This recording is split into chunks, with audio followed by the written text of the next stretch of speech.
우리는 지금 영적으로 좀 어수선한 시기를 지나고 있습니다.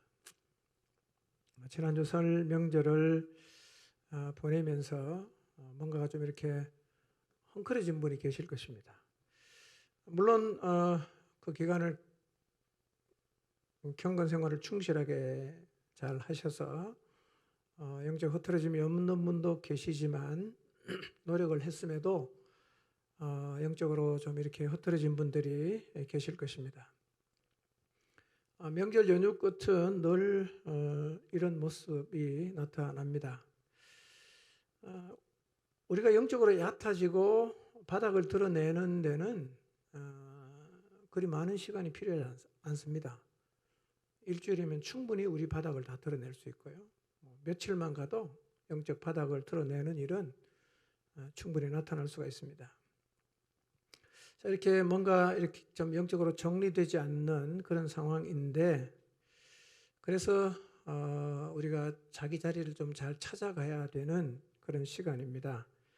그런데 코로나가 너무 이렇게 많이 또 확산이 되면서 알게 모르게 많은 제약들이 생겼습니다.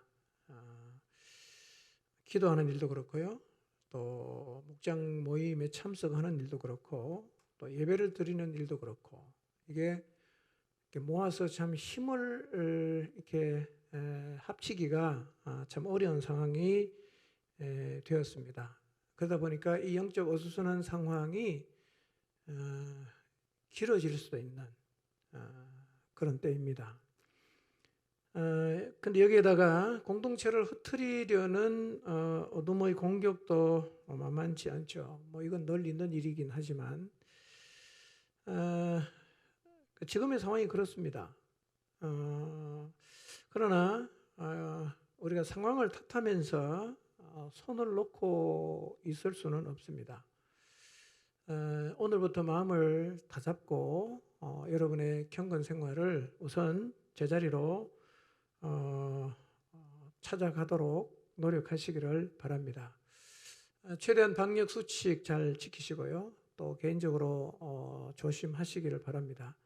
그러나 경건 생활을 철저히 하고 또 예배 드리는 일이나 또 목장 모임에 참여한 일이나 또 개인 양육하는 일도 흐트러짐 없이 잘 이어가시기를 바랍니다. 기도의 불이 꺼지지 않는 것, 또 주야로 하나님 말씀을 묵상하는 일이 멈추지 않는 것은 매우 중요하다는 사실을 기억하십시오. 그리고 사실은 이런 일들은 우리가 마음만 먹으면 충분히 할 수가 있는 일입니다. 그러니까 상황을 핑계하면서 경건 생활을 마음에서 포기하지 않도록 하시기를 바랍니다. 특히 목장의 영적 불이 꺼지지 않도록 하시기를 바랍니다. 개점 휴업 상태의 목장이 없어야 합니다. 이런 어수선한 때일수록 영적으로 우리가 더 깨어 있어서 어수선한 상황을 돌파해야 되고 또 상황에 밀리지 않아야 합니다. 저와 목자들이 시내산 앞에서 백성의 요구를 이기지 못해서 금송아지를 만들었던 아론처럼 방자한 지도자가 되지 않아야 합니다. 오히려 40년간 길이 없는 광야를 200만 이상이나 되는 백성을 인도했던 모세처럼 늘 회막에 머물면서 하나님과 깊은 교제를 나누는 하나님께 붙잡힌 지도자가 되시기를 바랍니다. 목자만 딱 제자리에 서 있으면 어떤 상황에도 공동체는 흔들리지 않습니다. 혹시 명절 연휴를 보내면서 경건 생활이 흐트러지고 영적으로 메마르거나 고갈된 분이 있다면 이번 한 주가 지나가기 전에 영적으로 다시 다 회복하시기를 바랍니다. 할 마음이 있으면 길이 있어요. 하고자 한다면 할 수 있습니다. 너무 코로나 겁내지 마시고 그러나 그냥 마스크도 안 끼고 그다음에 코로나 걸렸는데 교회 예배 참석하고 이러라는 얘기는 아닙니다. 조심은 하셔야 돼요. 그러나 두려워할 필요는 없고요. 하여튼 이번 한 주가 영적으로 다시 회복되는 시간이 되시기를 바랍니다. 자, 2월은 하나님과의 관계를 깊이 하는 달로 정했습니다. 2월 한 달은 조금 이렇게 좀 어수선할 텐데요. 그러나 아랑곳하지 않고 하나님과 깊은 관계를 맺는 2월이 되시기를 바랍니다. 자, 설교 제목 같이 한번 읽어보겠습니다. 시작. 네. 일부보다는 소리가 훨씬 큰 것 같아요. 한 번 더 하겠습니다. 시작. 아멘. 우리는 지난 4주간 빛과 어둠에 대해서 말씀을 상고했습니다. 1월 9일 날 빛을 따르고 있는가 어둠을 따르고 있는가. 1월 16일 날 어둠의 메시지와 빛의 메시지. 1월 23일과 30일에 빛이 던지는 대표적인 메시지라는 제목으로 우리가 지금 빛을 따르고 있는지 어둠을 따르고 있는지에 대해서, 그리고 어둠이 던지는 대표적인 거짓 메시지가 무엇이고 빛이 던지는 대표적인 메시지가 무엇인지를 살펴보았습니다. 자, 그림 1, 2, 3을 보면 어둠이 던지는 대표적인 메시지가 무엇이고 또 빛이 던지는 대표적인 메시지가 무엇인지를 정리할 수 있을 텐데요. 다시 한번 간단하게 한번 그림을 살펴보겠습니다. 그림 1을 보여주시기 바랍니다. 자, 이 그림 1은요, 어둠이 던지는 거짓을 고스란히 담고 있는 그림입니다. 인생은 출생에서 죽음까지가 전부다. 새빨간 거짓말이죠. 자, 그림 2를 보겠습니다. 원래 그림이 이런 건데요. 근데 어둠은 의도적으로 원래 그림을 지금 왜곡하고 조작했습니다. 그래서 중요한 부분은 다 가려놨어요. 출생에서 죽음까지. 이것에만 집중하도록 부각을 시켜 놓았죠. 더 중요한 것은 다 가려놨습니다. 실제 그림은 이거죠. 그림 3을 보겠습니다. 인생은 뭐냐? 인생을 이해하려고 하면 창조부터 봐야 됩니다. 그리고 영생까지를 봐야 됩니다. 그 속에서 인생의 의미를 찾아야 합니다. 우리가 어둠의 메시지를 반박하고 빛의 메시지를 전하려고 하면 출생부터 죽음까지가 전부다가 아니라 창조부터 영생까지를 전부로 보는 이 빛의 메시지인 이 그림 3을 잘 기억하셔야 합니다. 이게 빛이에요. 이걸 계속 우리가 세상 사람들에게 말해줘야 됩니다. 전해줘야 되는 것이죠. 영적인 전쟁이 무엇인가? 영적인 전쟁은 뭐 여러 가지로 정의할 수 있겠지만 빛의 메시지와 어둠의 메시지 사이의 전쟁이다.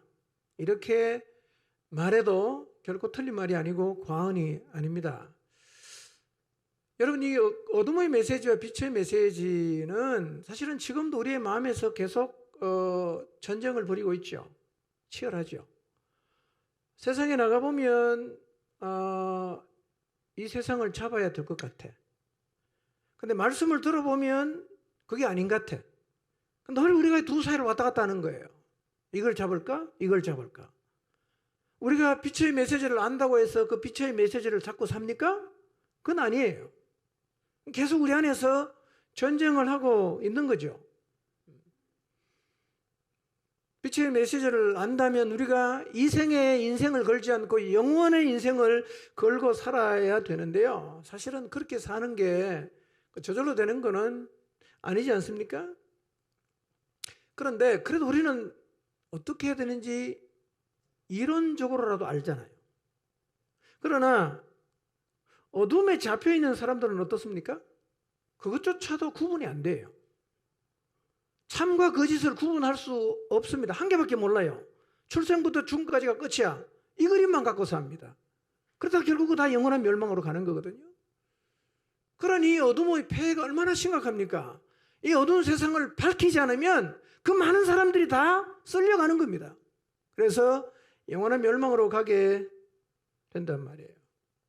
여러분, 지금도 주변을 둘러보십시오. 어둠에 갇힌 사람들, 어둠이 던지고 있는 거짓을 진리로 알잖아요. 다 그게 인생의 목표예요. 열심히 달려갑니다. 멸망의 길인지도 모르고 웃으면서 행복해하면서 신나하면서 다가가고 있단 말이에요. 이런 세상에 뭐가 필요하겠어요? 빛이 필요하죠. 어둠을 폭로할 수 있는 빛이 필요하단 말이에요. 이렇게 온 세상은 어둠으로 덮여 있어요. 우리가 진짜 빛의 메시지를 믿는다면 어두운 세상에 이 빛을 비추어서 어둠에 갇힌 영혼들을 구원해야 합니다.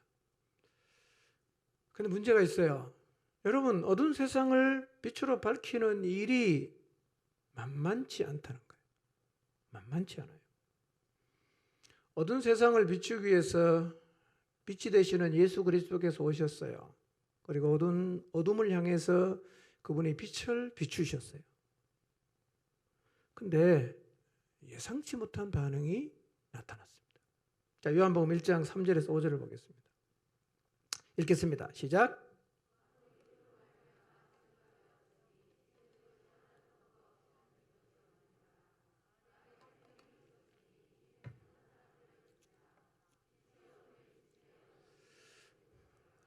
자, 말씀 안에 뭐가 있었어요? 생명이 있었어요. 이 생명이 사람들에게 뭐가 됐죠? 빛이 됐어요.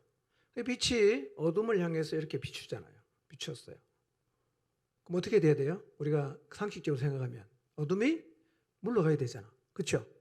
성경이 뭐라고 말합니까? 어둠이 깨닫지를 못하는 거예요. 이건 참 이해가 안 되는 거예요. 빛이 갔는데 어둠이 깨닫지 못할 수는 없거든요. 근데 성경에 보니까 빛이 어둠에 비쳤는데 어둠이 깨닫지를 못했다고 얘기를 하고 있습니다. 선뜻 이해가 되지 않는 일이 일어났어요. 자, 요한복음 1장 9절에서 11절을 보겠습니다. 읽겠습니다. 시작. 참빛 곧 세상에 와서 각 사람에게 비추는 빛이 있었나니 그가 세상에 계셨으며 세상은 그로 말미암아 지은 바 되었으되 세상이 그를 알지 못하였고 자기 땅에 오매 자기 백성이 영접하지 아니하였으나 자, 참 빛이 세상에 왔어요. 그리고 뭐 합니까? 각 사람에게 비추고 있어요. 그 빛이 10절에 보니까 세상에 계셨어요. 그리고 세상은 그로 말미암아 지은 바 되었어요. 그런데 세상이 그를 알지 못해요. 자기 땅에 찾아왔는데 자기 백성이 영접하지도 않았어요. 이상한 일 아닙니까? 빛이 왔는데 거부합니다. 빛이 왔는데 온 줄도 몰라요.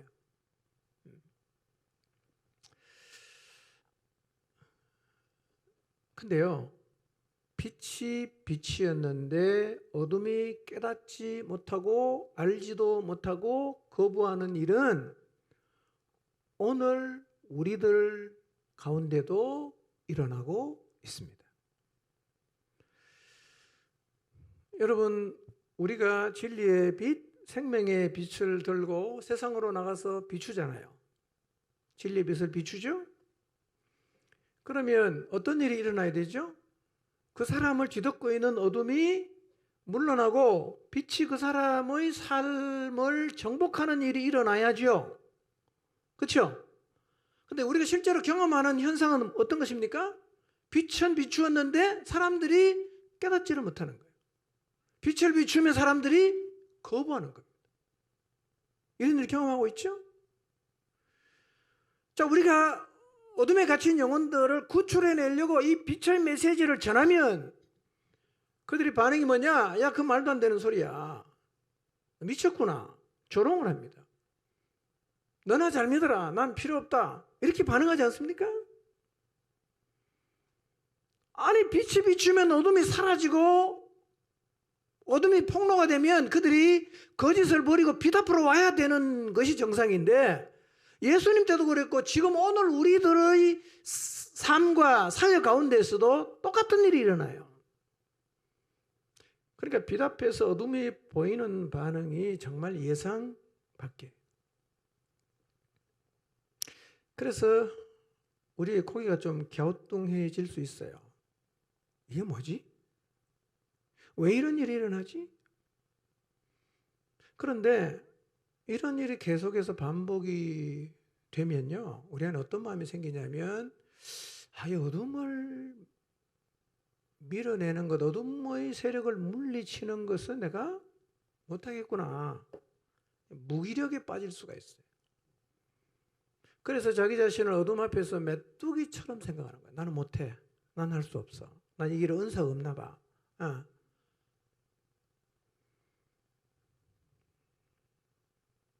여러분, 전도이 빛을 사람들에게 전했을 때 사람들의 반응이 시원찮고 혹은 거부를 당하고 혹은 욕을 얻어먹고 조롱을 당했다. 그런 일을 반복 경험하면서 우리가 나는 전도의 은사가 없나 봐 라고 생각을 하는데요. 그거는 그 말 자체가 속은 겁니다. 전도는 은사가 아니에요. 사명입니다. 은사를 받은 사람이 아닌 게 아니라 모든 그리스도인에게 하나님이 주신 사명입니다. 그러니까 그렇게 표현하면 안 돼요. 전도는 은사가 아닙니다, 여러분. 누구나 다 해야 돼요. 사명이니까. 그렇게 말한다는 얘기가 뭐냐면, 내가 어둠의 세력에 갇힌 영혼을 건져내는 일을 나는 못하겠다라고 스스로 그 일을 자기가 할 수 없는 일로 규정을 한 거죠. 전도 안 하는 거예요. 복음을 안 전하는 거예요. 그게 자기를 메뚜기로 생각하는 겁니다. 나 이거 은사가 아닌가 봐. 나 이거 못해. 그 자체가 우리가 영적으로 밀리고 있는 거죠.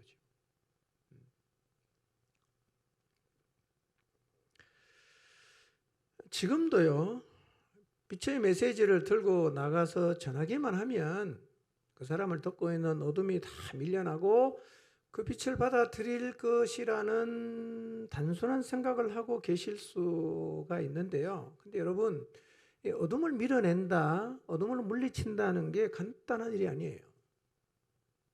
일단 우리가 빛과 어둠을 생각해 봤을 때요, 여러분 밤에 이제 집에 들어가면 집이 캄캄하잖아요. 그럼 뭘 켜죠? 스위치를 다 켜잖아. 어떤 일이 벌어집니까? 어둠이 싹 물러가죠. 이제 그렇게 생각하는 거죠. 내가 빛의 메시지를 들고 가면 저 사람은 이게 어둠이 확 물러갈 거다라고 생각하고서 빛을 딱 비쳤는데 거부하는 거예요. 깨닫지도 못해. 그건 우리가 좀 당황하는데요. 여러분, 영적인 어둠을 정복하는 것은 방에 들어가서 스위치를 딱 켜면 어둠이 사라지는 것 같진 않아요. 그렇게는 안 돼요. 이 어둠과의 싸움이 여러분 간단하지 않은데요. 이 어둠과의 싸움은 때로는 빛을 전하는 사람이 순교의 잔을 마시게도 해요. 만만치 않다는 얘기죠. 그러니까 어둠을 향해서 빛을 비춘다는 것은 단순하게 빛이 가지고 있는 메시지를 말로 정리해서 전하는 정도가 아니라는 겁니다. 여러분, 빛을 비춘다는 게 뭐냐면 이것은 어둠의 권세와 싸우는 거예요. 어둠의 권세와 싸우는, 그들을 구출해내는 전쟁이야말로 영적인 세계에서 벌어지는 가장 치열한 싸움이에요. 가장 치열한 싸움입니다. 여러분, 그래서 이제 복음을 들고 나가서 제레본 경험을 다 여러분 갖고 계시고요. 그 다음에 누군가에게 내가 찾아가서 만나서 복음을 전하겠다는 약속을 잡기도 하고요. 어떤 때는 복음 집회에 있으니까 친구랑 다 역사에서 이제 집회에 나오기로 다 약속을 한 경우들 여러분 기억하실 겁니다. 근데 그럴 때 주로 어떤 일이 많이 일어납니까? 사달이 많이 나죠? 갑자기 시어머니가 아프다 그러고요. 친정에 뭔 일이 생겼다 그러고요. 아이가 그냥 코피 터져 병원에 갔다 그러고. 별의별 일이 다 벌어져요. 우리가 빛을 들고 어둠을 향해 나가면 어둠은 순순히 물러나지 않습니다. 대대적으로 반격을 합니다. 반격. 이 반격이 만만치 않아요. 알고도 당할 수 있어요.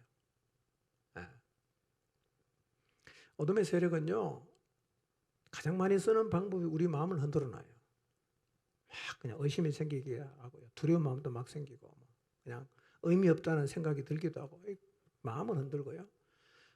우리 약점을 확 파고들기도 하고요. 갑자기 관계를 깨기도 하고요. 수많은 것들로 우리를 공격을 해요. 그래서 이 세상에 빛을 전하는 일이 쉽지 않습니다. 그러나 우리가 진리의 빛을 알고 있다면 진리의 빛을 전하는 일과 그 빛을 비추는 일을 해야 되는데, 여러분, 진리의 빛을 전하는 것하고 진리의 빛을 비추는 일이 같은 말입니까? 다른 말입니까? 생각해 보세요. 진리의 빛을 전하는 거하고 진리의 빛을 비추는 게 같은 말입니까? 다른 말입니까? 물론 중첩이 되는 부분이 있겠지만 이게 다른 말입니다. 빛을 전한다는 의미는 뭐냐? 개인적으로 만나서 혹은 공중 앞에서 구체적으로 빛을 선포하는 겁니다. 이게 전하는 거죠. 그럼 빛을 비춘다는 것은 뭡니까? 직접적으로 만나서 빛의 메시지를 전하지 않아도 그를 빛 앞에 노출시키는 것을 빛을 비춘다라고 말을 하는 거죠. 여러분, 그래서 빛을 전하는 일을 해야 되지만 이 빛을 전하는 일을 하기 전에 지속적으로 빛을 비추는 일이 필요합니다. 빛을 비추어야 돼요. 이런 일이 사실은 일상에서 일어나야 됩니다. 빛을 비추는 일이 일상에서 일어나야 됩니다. 그러니까 빛을 비추는 일이 일상에서 계속 일어나면요, 어느 순간부터 사람들이 빛 앞으로 나오는 일이 이어지게 돼 있어요. 비추면 나오는 게 굉장히 쉬워지죠. 오늘은 제가 빛을 전하는 영역 말고요, 빛을 비추는 영역에 대해서 좀 말씀을 상고하도록 하겠습니다. 여러분, 어둠의 메시지가 완전히 거짓말이고 그것이 결국 많은 사람들을 영원한 멸망으로 끌고 가기 때문에 우리는 그들을 구원의 자리를 이끌기 위해서 제일 먼저 해야 되는 게 뭐냐면 사실은 빛을 비추는 일이에요. 비추는 일. 자, 그러면 여러분 한번 생각해 보십시오. 이 세상에 빛을 비춘다는 의미가 뭘까요? 전한다는 의미는 다 아시겠죠? 들고 가서 전해주면 그 전하는 거죠. 그게 전하는 건데, 비춘다는 건 어떤 의미일까요? 우리가 세상의 빛을 어떻게 비추죠?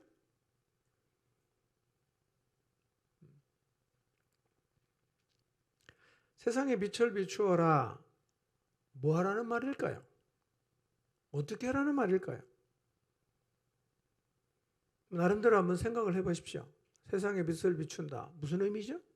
뭐 하라는 얘기죠?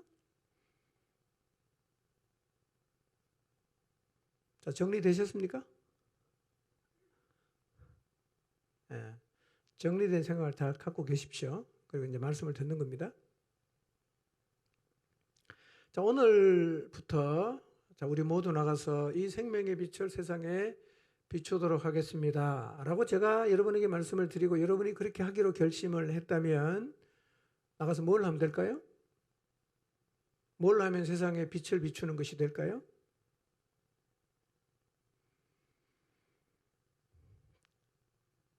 마태복음 4장 13절에서 16절을 한번 보겠습니다.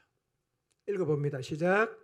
나사렛을 떠나 스불론과 납달리 지경 해변에 있는 가버나움에 가서 사시니 이는 선지자 이사야를 통하여 하신 말씀을 이루려 하심이라. 일러서되 스불론 땅과 납달리 땅과 요단강 저편 해변 길과 이방의 갈릴리여, 흑암에 앉은 백성이 큰 빛을 보았고 사망의 땅과 그늘에 앉은 자들에게 빛이 비치었도다 하였느니라. 자, 이 말씀을 제가 그 배경을 잠깐 설명하면요, 누가복음 4장 1절부터 보면 사단이 예수님을 시험하고 예수님이 말씀으로 마귀를 물리칩니다. 그 다음에 요한이 잡혔다는 소식을 예수님이 들으시고 갈릴리로 물러나셨다가 그 다음에 이제 스불론과 납달리 지경 해변에 있는 가버나움으로 오신 거예요. 이제 여기 살고 계십니다. 근데 예수님이 스불론과 납달리 지경 해변에 있는 가버나움에서 사셨는데 이걸 가지고 14절부터 보면 뭐라고 얘기하느냐면, 주님이 스불론과 납달리 지경 해변에 있는 가버나움에서 사신 것은 선지자 이사야를 통해서 하신 예언을 이루려 하십니다 라고 얘기하고 있어요. 그럼 이사야가 뭔 예언했냐? 이사야 9장 1절과 2절에 보면 이런 말씀이 있어요. 스불론 땅과 납달리 땅과 요단강 저편 해변길과 이방의 갈릴리여, 흑암에 앉은 백성이 큰 빛을 보았고 사망의 땅과 그늘에 앉은 자들에게 빛이 비추었도다 라는 말씀이 있는데 이 말씀이 이루어졌다는 거예요. 그러니까 예수님이 지금 가버나움에 살고 계시죠. 그러면 그게 뭘 이루는 거라고요? 흑암에 앉은 백성이 큰 빛을 보고 사망의 땅과 그늘에 앉은 자들에게 빛이 비추었도다라는 말씀이 성취가 되었다는 말이거든요. 그럼 다시 말하면 예수님은 가버나움에서 뭘 하고 있어요? 빛을 비추고 있는 거예요. 가버나움에서. 그래서 주님이 가버나움에서 사시는 것이 이사야의 그 예언이 성취된 것이라고 성경이 말을 하고 있어요. 여러분 생각해 보세요. 그냥 예수님께서 스불론과 납달리 지경 해변에서 살았어요. 그런데 성경은 무슨 예언의 성취라고 말씀하고 있냐면 흑암에 앉은 백성이 큰 빛을 보았다. 사망의 땅과 그늘에 앉은 자들에게 빛이 비추었다. 이렇게 이거 성취했다고 말하고 있거든요. 무슨 말이죠 이게? 빛이 비추었다는 게 무슨 뜻일까요? 여러분 가버나움 사람이 예수님이 그 동네 살았는데 뭘 봤기에 예수님을 통해서 빛을 보았다 이렇게 말할까요? 자, 여러분 예수님이 가버나움에 사실 때 그 모세가 하나님을 만나고 이렇게 회막에 있다가 나와서 보니 얼굴에 뭐가 나죠? 시내산에서 내려오니까 광채가 났죠. 그래서 모세는 자기 얼굴에 이 광채가 나는 걸 몰랐어요. 사람들이 모세를 못 쳐다보는 거예요. 나중에 모세가 알고 어떻게 합니까? 회막에 들어가면 벗고 나올 때는 수건으로 얼굴 가리죠. 그러면 예수님께서 가버나움에 사셨을 때 얼굴에서 모세보다 훨씬 더 강한 빛이 나타났나요? 그런가요? 그런 말 성경에 없죠? 그건 아니에요. 그러면 그냥 가버나움에 살았다는 것만 가지고 빛을 보았다, 빛이 비쳤다 그렇게 말하는 걸까요? 여러분 예수님이 가버나움에 사시면서 뭘 하셨기에 성경이 이렇게 얘기할까요? 그러니까 예수님이 가버나움에 사시며 사신 일이 결국은 뭐냐면 어두운 세상에 빛을 비춘 거라는 거예요. 뭔 일 하셨냐? 가버나움에서 주님이 하신 일이 많은데요. 그걸 잘 정리해서 기록된 말씀이 오늘 읽었던 본문이에요. 자, 예수님이 가버나움에서 뭘 했냐? 이 오늘 본문을 잘 살펴보면 빛을 비춘다는 의미가 뭔지 알 수 있어요. 그리고 우리가 세상의 빛을 어떤 방식으로 비출 수 있는지도 알 수가 있어요. 그럼 주님이 가버나움에서 어떻게 빛을 비추었는가? 첫 번째, 예수님이 가버나움에 사신 일이 뭐냐면요. 하나님 말씀을 가르쳤어요. 하나님 말씀을. 자, 누가복음 4장 31절, 32절을 보겠습니다. 읽겠습니다. 시작.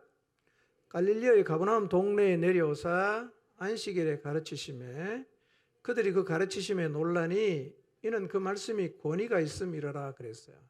자, 예수님이 가버나움 동네에 내려오셔서 하신 일이 많은데 그 중에 하나가 뭐지요? 사람들을 가르치는 일이었어요. 여러분 예수님이 가버나움에서 사람들을 가르친 게 뭐냐면 스불론과 납달리 땅과 요단강 저편 해변길과 이방의 갈릴리에 빛이 빛이었다고 말씀하시는 의미입니다. 가르치는 게 빛이 비친 건데요. 왜 그러냐면 여러분 진리가 빛이지 않습니까? 그러면 진리를 가르치는 거 뭐 하는 겁니까? 진리의 빛을 비추는 거죠. 여러분 우리가 이 진리의 말씀을 가르치는 것은 사람들을 향해서 빛을 비추는 거예요. 다르게 표현하면 진리의 말씀을 가르치는 것은 사람들에게 이 빛을 뿌리는 겁니다. 빛을 막 뿌리는 거예요. 어둠에 갇힌 사람에게 빛을 비추고 빛을 계속 뿌리면 어떻게 됩니까? 잠깐이라도 자기 모습을 보게 되죠. 보게 되죠. 여러분 그랬어요.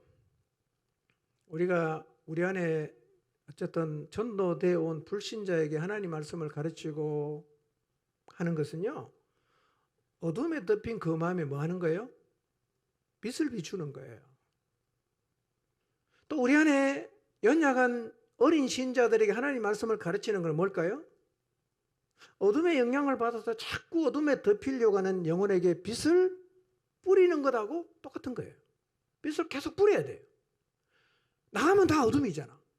그러니 빛 앞에 나왔을 때 우리가 우리 자신을 그 빛 앞에 계속 노출시키는 게 중요한데, 어떻게 노출이 되냐? 하나님 말씀을 가르쳐 줄 때, 하나님 말씀을 배울 때 우리가 빛 앞에 노출이 된단 말이에요. 여러분, 그래서요, 말씀의 빛을 계속 비추면 빛 앞으로 나올 확률이 높아집니다. 말씀의 빛을 계속 비추면요, 빛의 사람으로 자라갈 확률이 높아지는 거예요. 여러분, 그래서 경험해 보세요. 개인적으로 하나님 말씀을 가르치는 사람하고 전혀 가르치지 않는 사람이 빛 앞에 나오는 것, 그 다음에 빛의 자녀로 자라는 과정을 잘 살펴보십시오. 굉장한 차이가 있습니다. 불신자로 교회에 나와서 계속 예수님 안 믿고 교회는 다녀요. 근데 한 번도 하나님 말씀을 개인적으로 양육받아 본 적이 없어요. 이 사람은 예수님 믿는데 시간이 굉장히 많이 걸릴 수 있습니다. 그런데 교회 나온 지 얼마 안 됐는데 계속해서 말씀을 배워요. 가르침을 받아요. 뭐냐? 빛 앞에 계속 자기를 노출시키는 거죠. 그러면요, 이 사람은 빛 앞으로 나올 확률이 굉장히 높아지고 빨리 빛 앞에 나옵니다. 그러니 어디에선가 빛을 누군가가 계속 비추는 게 매우 중요한 것입니다. 빛을 비추어야 돼요.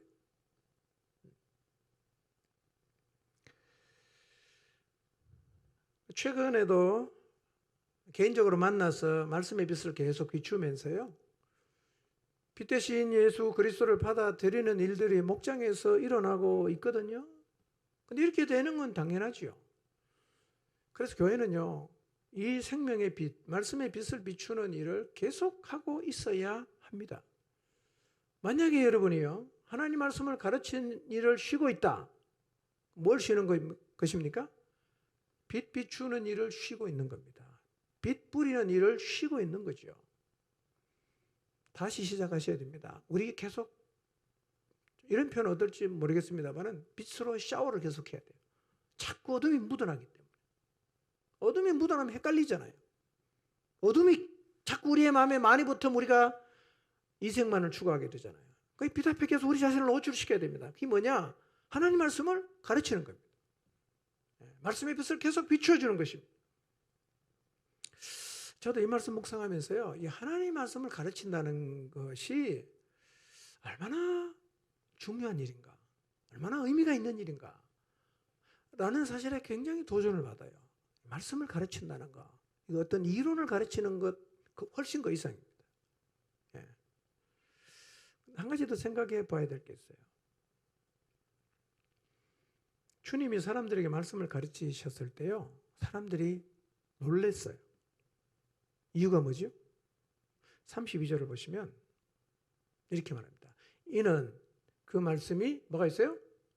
권위가 있다는 거예요. 다른 사람이 가르치는 것하고 뭔가 좀 달랐어요. 굉장히 권위가 있었어요. 이 권위라는 말은 엑수시아라는 말인데요, 똑같은 단어가 36개로 또 나오거든요. 36개 한번 볼까요? 읽어보겠습니다. 시작.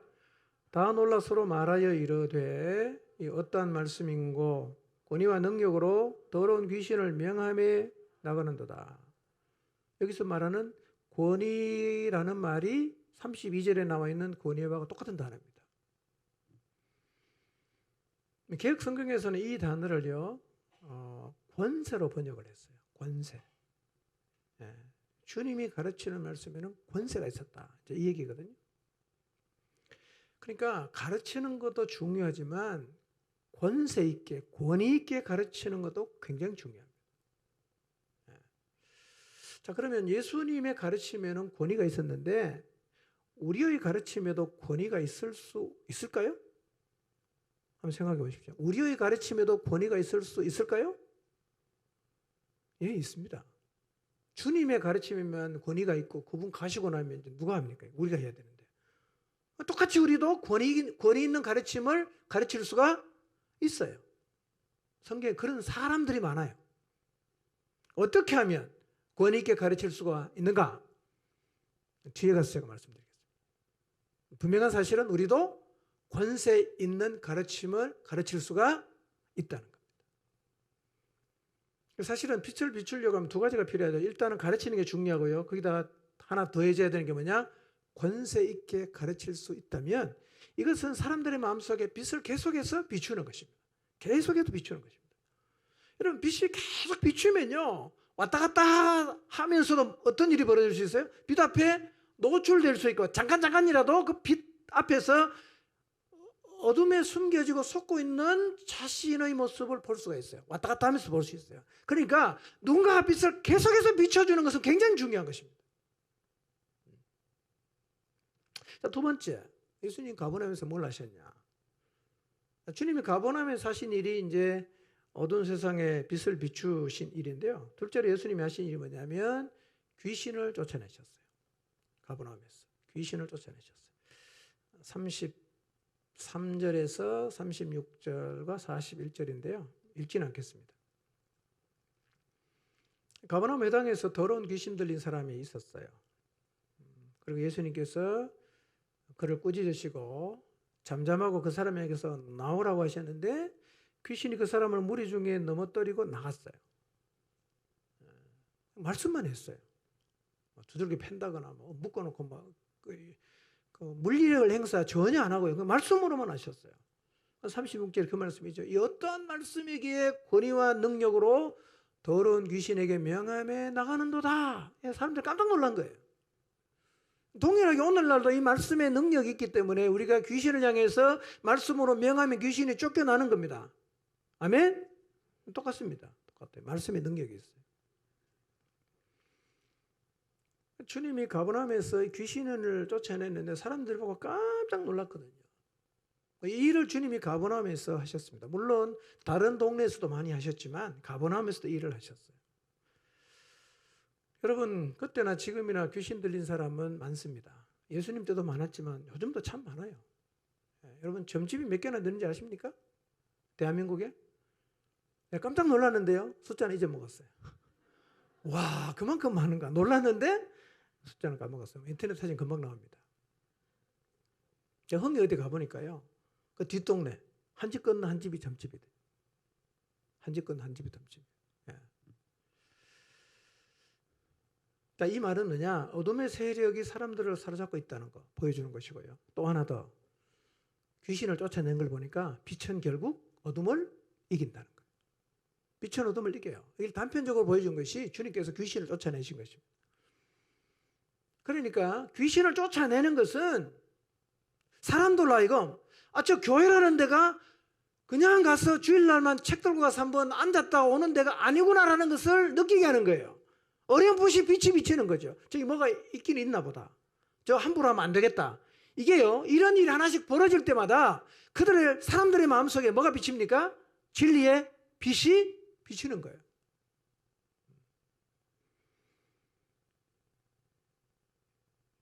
교회는 영적인 힘을 가지고요, 예수님처럼 귀신 들린 자들에게서 귀신을 쫓아내고 어둠에서 풀어 해방시키는 일들을 오늘날도 하고 있어야 하는데, 이게 뭐냐? 세상에 빛을 비춘다는 의미입니다. 예수님이 그렇게 하셨어요.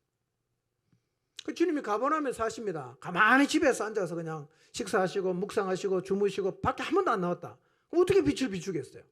근데 그 동네 사시면서 주님이 빛을 비추었고 이사야 선지자의 예언을 이루었단 말이에요. 뭘 했냐? 뭘 보여줬냐? 말씀 가르쳤어요. 두 번째는 귀신 쫓아냈어요. 그걸 보면서 사람들이 아하, 저분이 하나님의 아들일 수도 있겠다. 어떤 사람은 저분이 하나님의 아들이구나 라고 믿었단 말이에요. 그게 뭐냐? 빛을 비춘 거라는 얘기입니다. 세 번째, 예수님께서 가버나움에서 하신 일이 있어요. 뭐냐? 많은 사람들의 병을 고쳤어요. 많은 사람들의 병을 고쳤습니다. 누가복음 4장 38절에서 40절 읽지 않겠습니다. 눈으로 한번 읽어보십시오. 가버나움에 가서 예수님이 병을 고쳤는데 제일 먼저 시몬의 장모의 병을 고쳤어요. 베드로의 아내가 누군지 아십니까? 아십니까?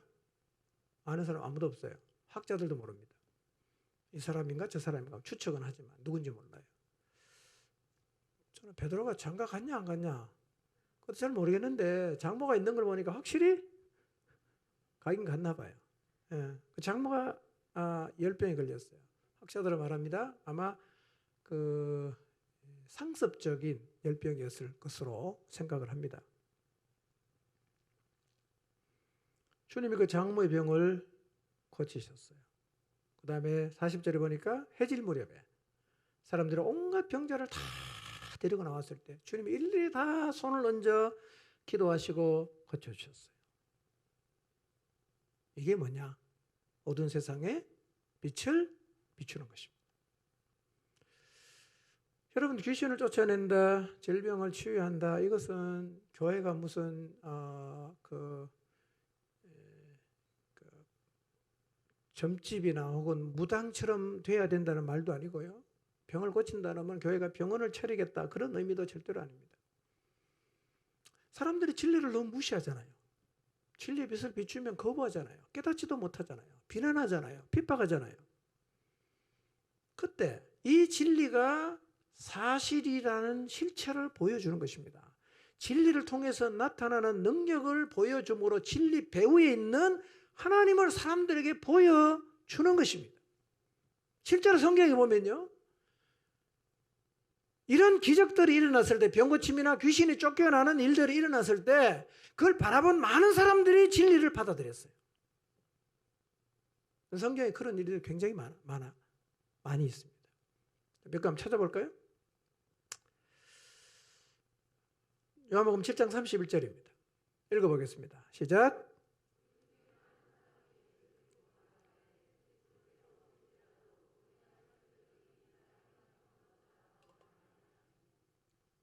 자, 예수님이 표적을 많이 행하셨는데요. 이것은 한계를 지칭하는 건 아니고 쭉 이렇게 행하신 걸 통칭해서 사람들이 보고 나서 뭐라고 말합니까? 무리 중에 많은 사람이 예수를 믿었다는 거예요. 뭐 때문에? 표적 때문에. 표적 때문에 믿었다는 것이죠. 여러분, 병 고치는 일과 기적 자체가 목적은 아니고요. 병 고침 받았으니 구원받았다, 그건 아니에요. 그건 전혀 상관없습니다. 그러나 이 병 고치는 일이나 귀신이 쫓겨나는 일이나 이런 사람의 힘으로 할 수 없는 능력이 나타날 때 사람들이 빛 앞으로 나올 확률이 굉장히 높아진다는 거예요. 그걸 보면. 그래서 이런 행위는 결국 사람들에게 뭘 비추는 거냐면 빛을 비추는 행위였단 말이에요. 그리고 이 빛 비춤은 사람들을 빛 앞으로 나오게 하는데 굉장히 중요한 역할을 했다는 거예요. 굉장히 중요한 역할을 했습니다. 요한복음 2장 11절을 보겠습니다. 시작. 예수께서 이 첫 표적을 갈릴리 가나에서 행하여 그 영광을 나타내심에 제자들이 그를 믿으니라. 자, 갈릴리 가나에서 예수님께서 베푸신 기적이 뭐죠? 물이 포도주가 되는 기적이었죠. 근데 재미있는 표현은 누가 믿었어요? 제자들이 믿었다, 이렇게 표현하고 있습니다. 결국 무슨 얘기냐면요, 주님이 행하시는 능력, 역사, 이런 일들은요, 이미 주님을 따르고 있는 사람에게도 큰 힘을 준다는 얘기입니다. 여러분도 귀신이 쫓겨나는 일을 보면 영적인 일의 실체를 또 느끼지 않습니까? 그럼 우리 마음가짐이 또 달라지지 않습니까? 그런 거예요. 빛은 계속해서 비춰야 되는 거예요. 요한복음 4장 53절 한번 볼까요? 읽습니다. 시작.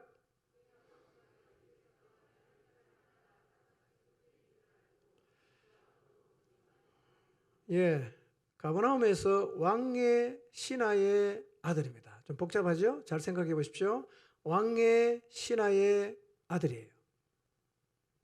근데 이 아들이 병이 들어 거의 죽어가다가 예수님이 말씀하심으로 살아났어요. 그 다음에 성경 뭐라고 말합니까? 내 아들이 살아있다. 예수께서 내 아들이 살아있다 말씀하신 그때인 줄 알고 자기와 그 온 집안이 다 믿으니라. 이 빛이 비추잖아요. 하나님 말씀을 가르치는 것이나 귀신을 쫓아내는 일이나 병을 고치는 일이나 사람이 할 수 없는 하나님의 능력이 나타났을 때 이 빛이 비추는데요. 이런 일들은 사람들로 하여금 빛 앞에 나올 수 있도록 굉장히 도움을 준단 말이야. 집안이 다 믿었죠. 뭐 이런 일은 오늘도 있죠.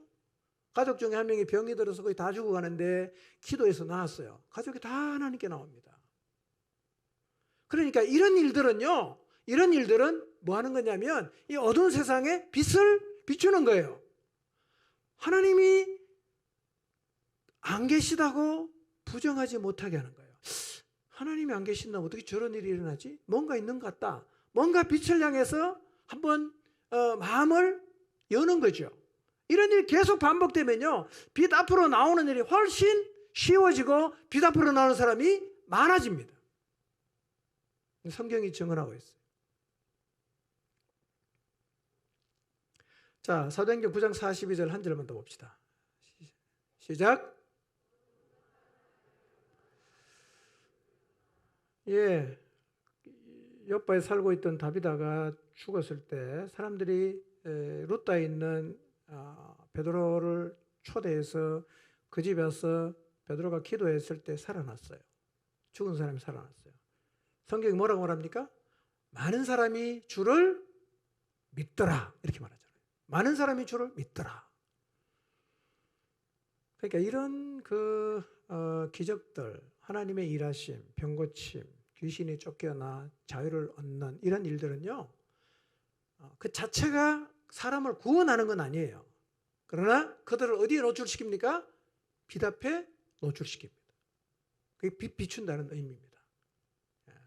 여러분, 우리 교회 이 앞에도 옆에도 뒤에도 되면 거의 밤 12시까지 그 외등 켜놓고 빛을 비추죠?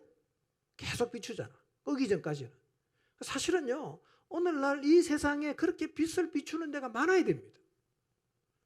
다 불 꺼져 있다. 더 깜깜해지지 않겠어요? 이 빛을 계속 비춰야 된단 말입니다. 우리가 비춰야 되고 교회가 비춰야죠. 자, 그런데 예수님께서 이 세 가지 일을 통해서 가버나움에서 빛을 비추심으로 이사야의 예언을 성취하셨는데요. 그런데 예루살렘 교회가 예수님과 똑같은 방식으로 세상에 빛을 비추었어요. 똑같은 방식입니다. 예루살렘 교회도요, 말씀을 가르치는 일이 있었어요. 자, 사도행전 2장 42절을 보겠습니다. 읽습니다. 시작. 그들이 사도의 가르침을 받아 서로 교제하고 떡을 떼며 오로지 기도하기를 힘쓰니라. 여러분, 예루살렘 교회 사도들도 뭘 열심히 합니까? 하나님 말씀을 가르치는 일을 열심히 했습니다. 그리고 오순절에 베드로와 11사도가 한 설교는요, 어둠에 갇힌 사람들이 자기의 실체를 보게 했어요. 마음이 많이 찔렸어요. 그리고 회개하는 자리로 이끌었습니다. 가르치는 일이 있었어요. 여러분 꼭 기억하십시오. 가르치는 일이 뭐 하는 거라고요? 빛 비추는 거예요. 계속해야 됩니다. 불신자에게도 해야 되지만 어린 신자에게도 계속해야 됩니다. 왜냐하면 계속 어둠에 노출되어 있는 시간이 많기 때문에 사실은 빛으로 샤워를 계속해야 됩니다. 계속 비춰야 돼요. 여기 오면 화내야 됩니다. 자기의 실체를 자기가 지금 거짓말을 쏟고 있는 거 다 볼 수 있어야 됩니다. 그리고 예루살렘 교회 안에서 똑같이 예수님이 가버나움에 사셨던 일이 일어나는데 병 고치는 일과 귀신 쫓아내는 일도 동일하게 일어났어요.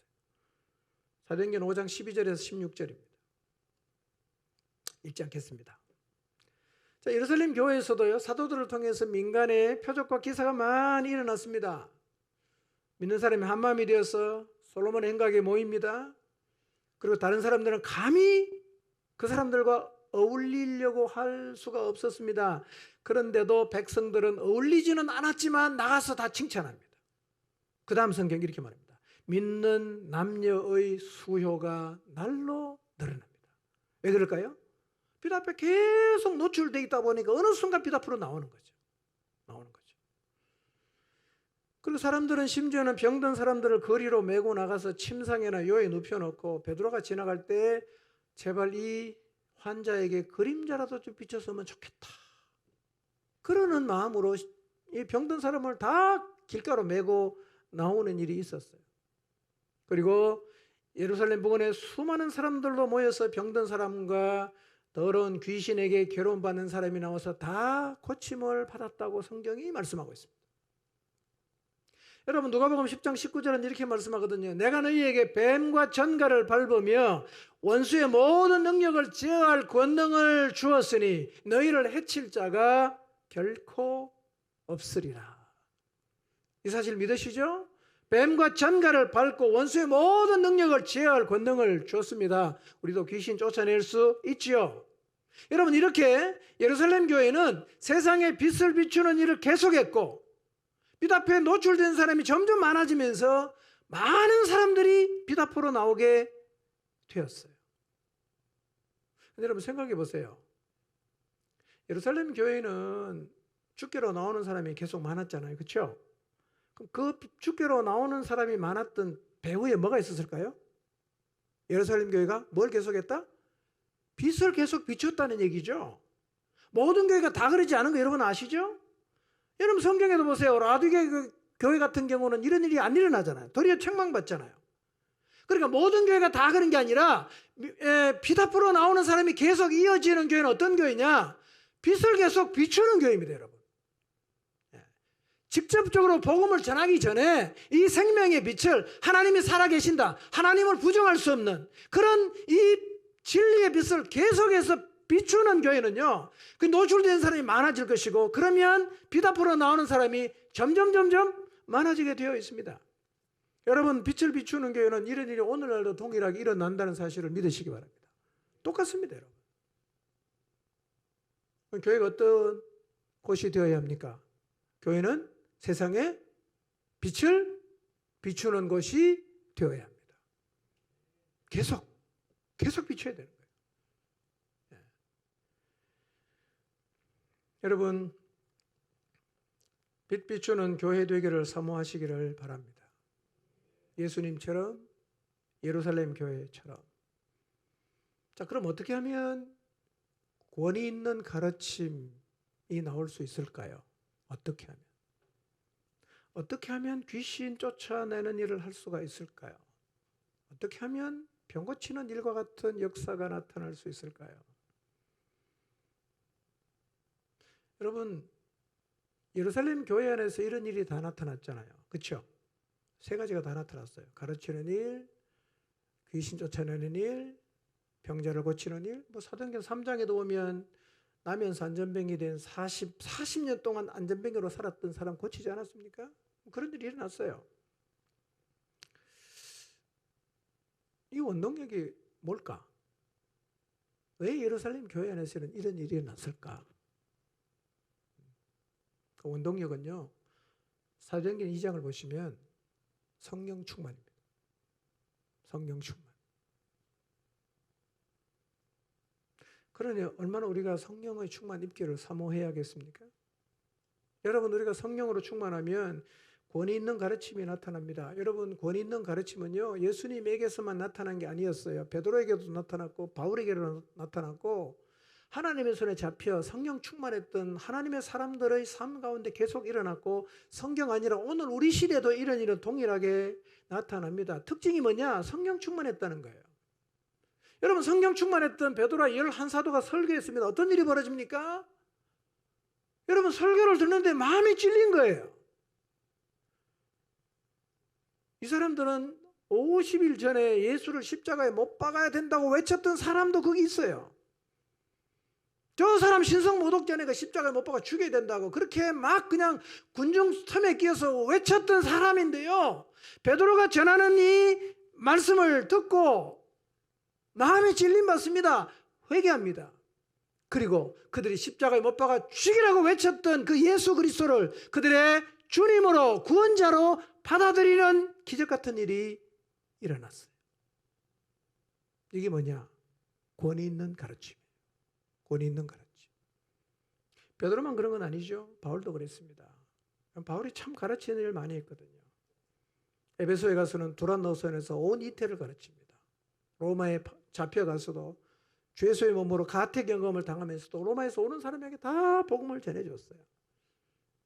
그리고 바울이 복음을 전하면서 빛 앞에 노출되고 그 사람들이 빛 앞으로 나옴으로 그리고 교회가 세워지고 그런 일이 계속해서 반복해서 일어나는데요. 이 바울의 특징이 뭡니까?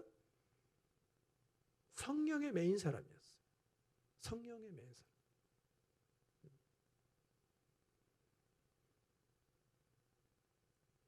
저는 늘 성령에 매였어요. 성령의 이끌림을 받았습니다. 사도행전 16장에 보면 마게도냐 사람이 와서 사람이 손짓하며 우리를 도와달라.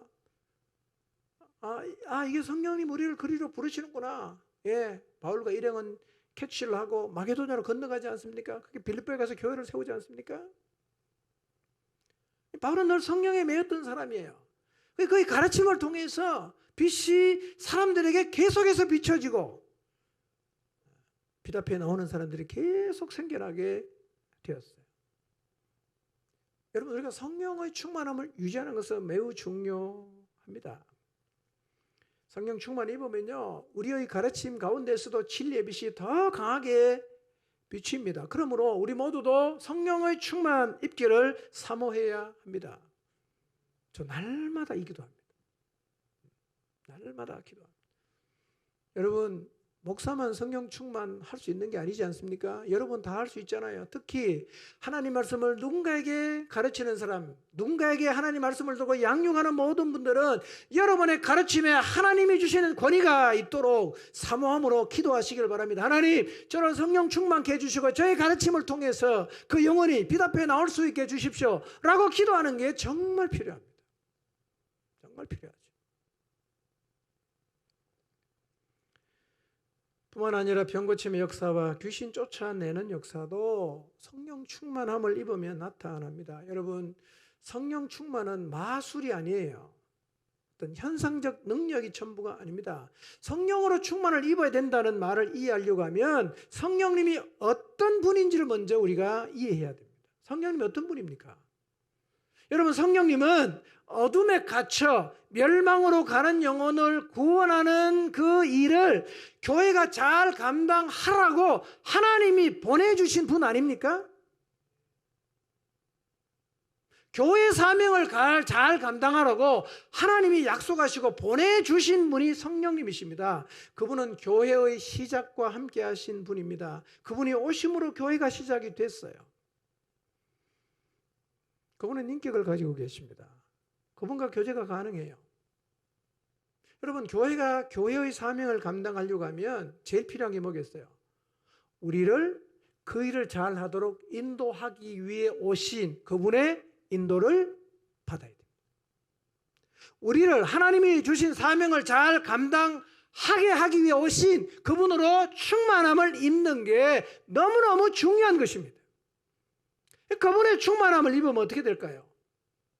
교회가 세상을 향해서 지속적으로 진리의 빛을 비출 수 있게 되고 결국 교회가 어둠에 있는 더 많은 영혼들을 구출하게 될 것입니다.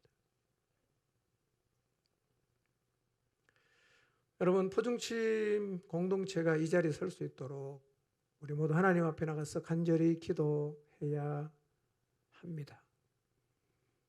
사모하십시오. 갈망하십시오. 주님, 저에게 성령 충만을 주십시오. 이 세상에 빛을 뿌리는 공동체가 되게 해 주십시오. 계속해서 빛을 뿌려서 우리 주변에 있는 사람들이 다 이 빛 앞에 노출될 수 있게 해 주십시오. 그래서 어둠에 갇힌 영혼을 구출하는 교회의 가장 중요한 사명을 잘 감당할 수 있게 해 주십시오라는 간절한 기도, 쉬지 않는 기도가 필요합니다. 이 기도를 시작하셨겠죠, 이미? 포기하지 마시고 멈추지 마시고 매일 여러분 하나님 앞에 나가서 기도할 때마다 이 기도를 드리시기를 바랍니다. 그래서 우리 안에 여기저기에서 권위 있는 가르침들이 살아나는 거예요. 이 사람이 가르쳐도 그 말씀에 권위가 있고 저 사람이 가르쳐도 그 사람의 가르침에 권위가 있고 많은 가르침 가운데 성령께서 함께 하셔서 권위 있는 가르침이 계속되고 귀신이 쫓겨나가고 병고침을 받는 하나님의 역사가 계속 나타나서 이 캄캄하게 어두운 세상에 쉼없이 빛을 비추는 공동체가 되기를 주님의 이름으로 축복합니다. 기도하겠습니다.